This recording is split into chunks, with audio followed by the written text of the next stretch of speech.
Hi there and welcome along.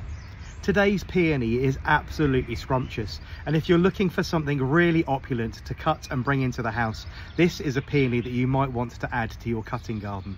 This absolute stunner is peony Vogue. In my opinion, a little bit slow to get itself established. My plant spending at least 24 months in the ground before it did anything at all. So this particular peony is one of the ones you're going to have to pay close attention to the planting depth on. Make sure that you plant it on a rich, fertile and moist soil in a sunny location, but pay close attention to how deep you plant it. Make sure those islets and buds are just below soil level, and make sure when you're planting it you don't incorporate any well-rotted manure or any organic matter when you actually plant it at all, as it may burn those eyes off. Peony Vogue is going to reach around 90 centimeters tall and around 65 to 70 centimeters wide, so it's quite a tall variety, which, because of the size of these really opulent flowers, is going to need some support. It produces multiple heads per stem, so if you are planning on cutting it and bringing it into the house, pay close attention to when you're cutting each particular flower. This particular bloom that's a secondary on this particular stem is just at the right stage now. That's entering the marshmallow stage, but if I'd wanted to, I could cut this particular stem early and leave this one to mature on the plant itself. Obviously the secondary flowers aren't going to be quite so large, so do make sure you deadhead the larger ones out of the way. The buds, when they're formed, are a really lovely raspberry pink colour, tinged with flashes of cerise pink up the outer edges. They open to a fully double flower. Look at that, absolutely stunning. It's a deeply bold shaped peony with a lovely frilly, lightly ruffled edge. Around the outer edges, that lovely cerise pink still fading out on the outer edges takes on an almost violet, light pink hue, and apple blossom white pink slowly fading out to a pure white as the plant ages.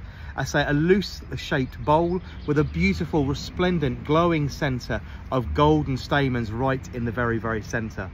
It has dark emerald green, deeply serrated foliage, as you would expect, which is really easy to strip off, and the stems also carrying that lovely cerise pink edge to them as well. I say a peony that is going to need a little bit of support, and perfect for growing at the back of a border, but this particular plant will need to make sure it has full sun and it has a very rich and moist soil.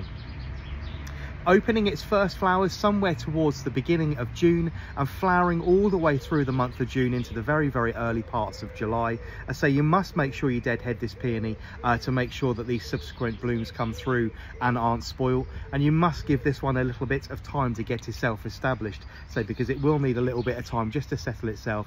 Now mine's been in the ground for 3 years. It's producing an awful lot of flowers. It has around 9 or 10 stems, each of them bearing at least 2 flowers per stem, so meaning I've got something in the region of about 20 flowers to come, which is really very pleasant.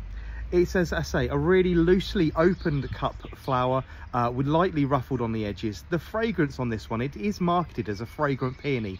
For me, the fragrance is not particularly pleasant. It's powdery and almost musky in its fragrance. Very dry, almost like talcum powder or baby powder. I wouldn't say it's particularly pleasant for myself, but it does have that attribute of being lightly fragrant. But a stunning peony which cuts really well when cut at the right time and brought into the house. This one is Peony Vogue, and something I say, if you're looking at a cut flower to bring into the house, a really lovely variety to consider for your cutting garden.